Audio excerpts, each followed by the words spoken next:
Ketua OSIS ada? Sebelum kita menaikkan kegiatan kita pada pagi hari ini, alangkah baiknya kita yang beragama Katolik saya akan tuntut dalam doa. Ya Allah Bapa yang Maha Baik, terima kasih atas segala berkat-Mu pada hari ini. Sekarang kami akan menaikkan kegiatan kita dan Engkau menuntun sehingga bisa berjalan dengan segala baik. Hanya kita doakan Kita dengan doa berikut sesuai dengan sekolah menyurat kepada kami. Di sini kemudian akan diadakan pembinaan kader remaja, kader sekolah, kemudian ada pemeriksaan kesehatan atau penjaringan dan penjaringan berkala anak sekolah, kemudian ada pembagian tablet tambah darah, dan ada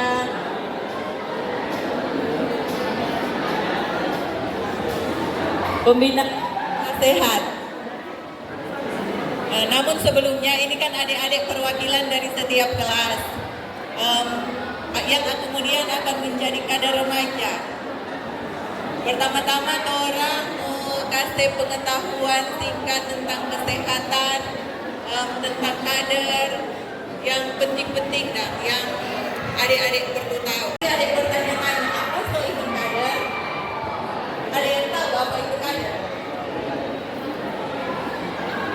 Kalau ada yang tahu, jadi apa? Ada yang tahu apa kader? Pilih, bilang kita tahu kan teman-teman apa itu kader? Kader kesehatan. Masa YouTube ini?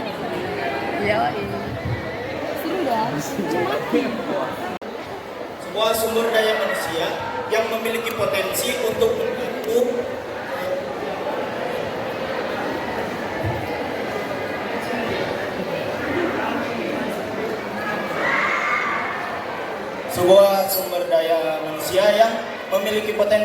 membantu dinas kesehatan atau petugas kesehatan dalam rangka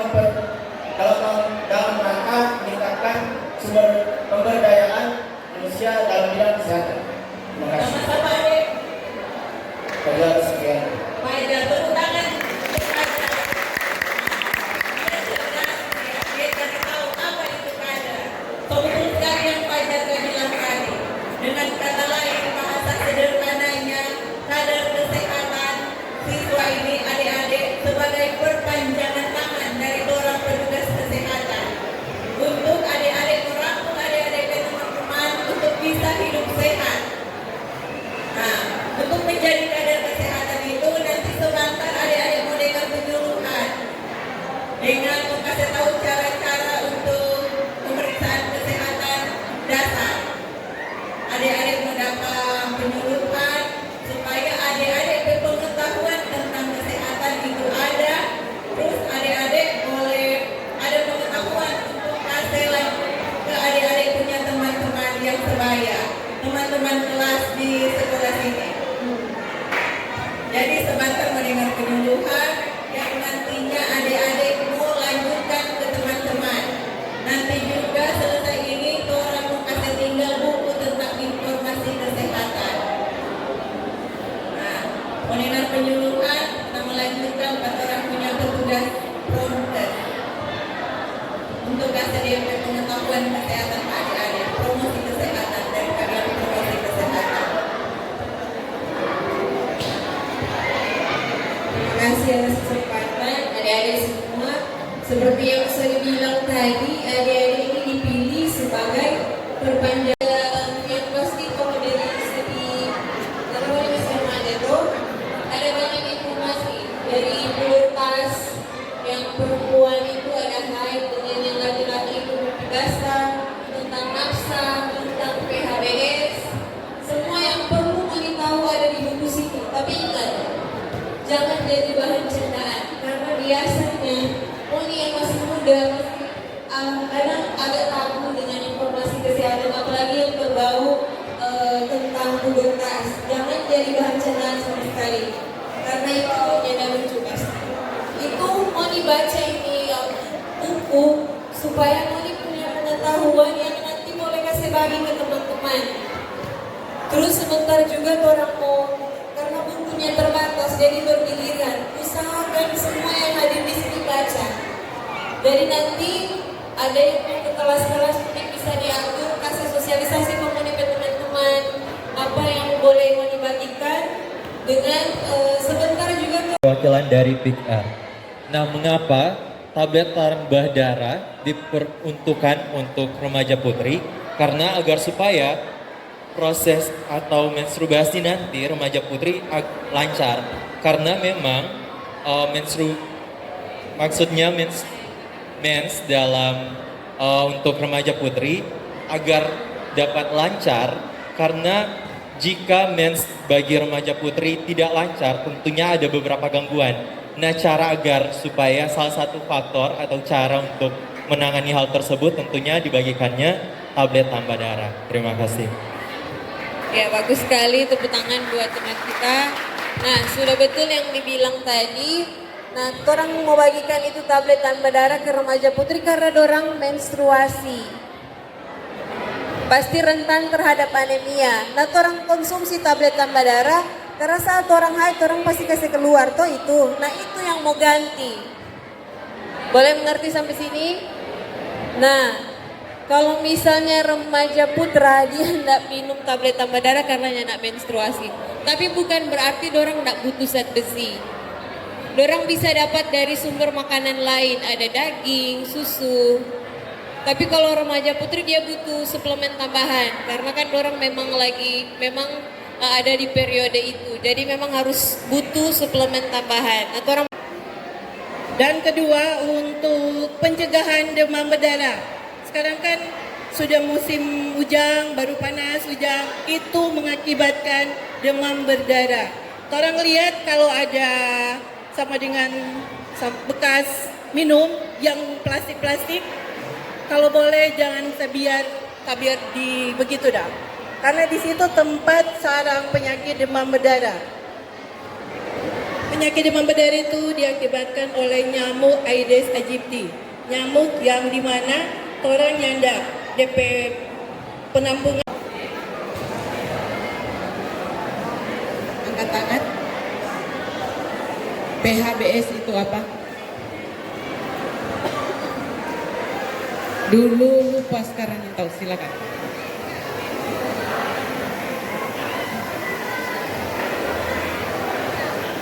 Perkenalkan, nama saya Cendana dari kelas 11.3. PHBS ada perilaku perlindungan apa tadi?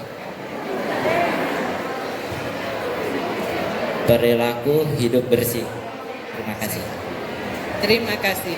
Orang harus tahu PHBS itu apa. Perilaku hidup bersih sehat. Caranya, orang pediri harus sehat. Orang mandi teratur, makan teratur, istirahat teratur. Kemudian orang lingkungan rumah harus bersih-bersih. Jadi penampungan air minum yang nyanda ditutup, bapak mandinya ditutup. Nah, itu di situ.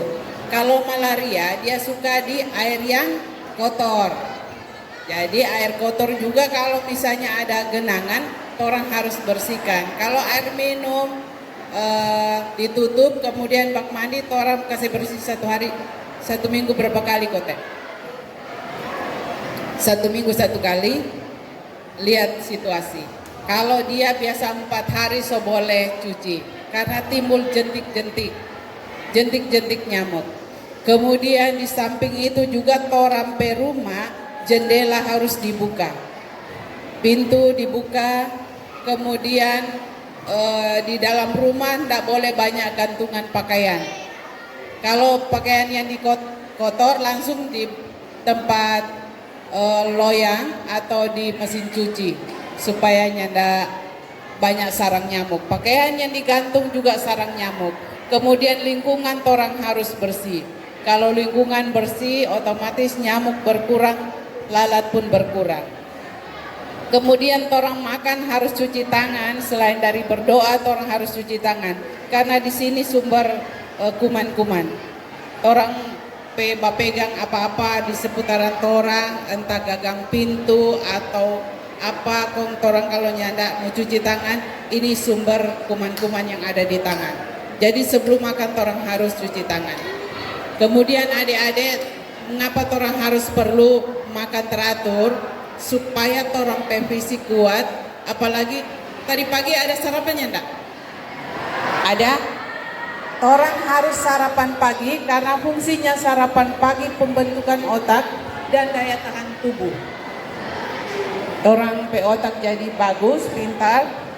Kemudian fisik orang kuat untuk menghadapi aktivitas sepanjang pagi sampai dengan sore, sampai dengan siang hari.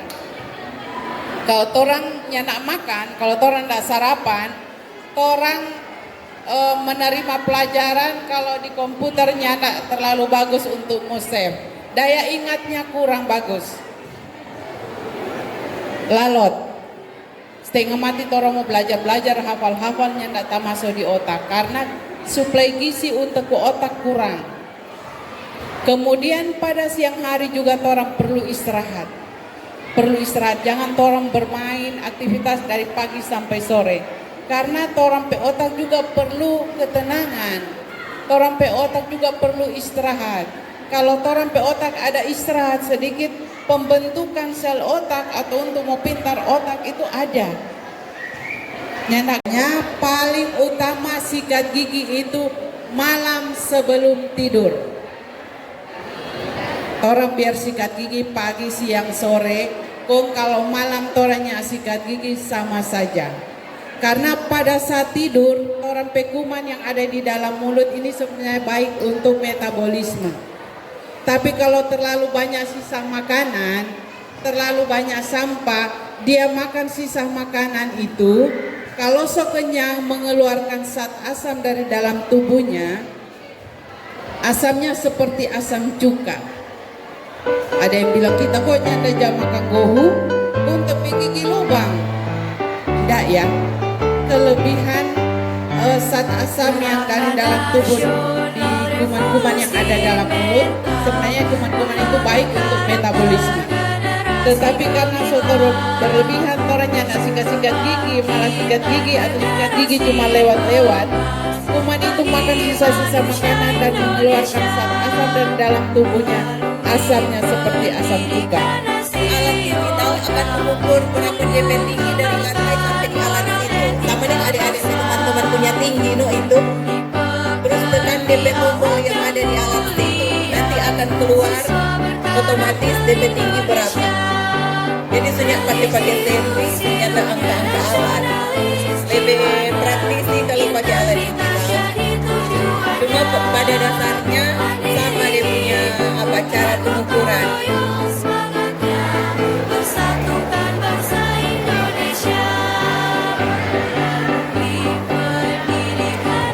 Nanti sebentar adik-adik ini kan mau maju di depan untuk pemeriksaan kesehatan. Nanti adik-adik taruh kira no bagaimana dia cara pengukuran.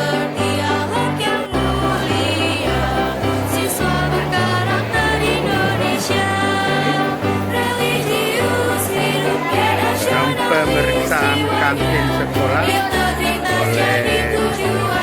Kader Jabar oleh tenaga medis dari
Saatnya tim mengunjungi toilet ya.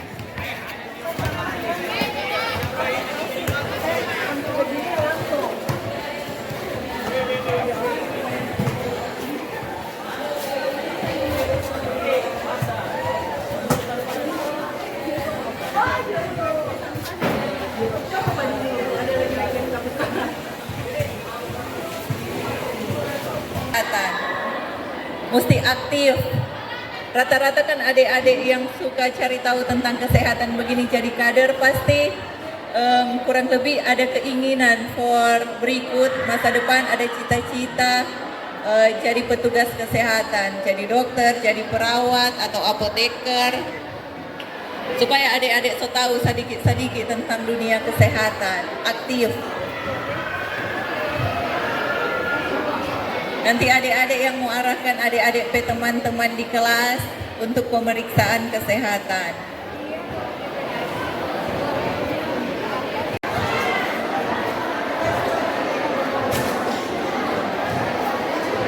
Kemudian kalau mengukur lingkar pinggang adik-adik jangan berhadapan teman dengan teman. Mesti pada belakang. So, kalau misalnya ada teman yang flu, torangnya nak kejangkit. Jadi torang yang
Iya begitu juga. Ya.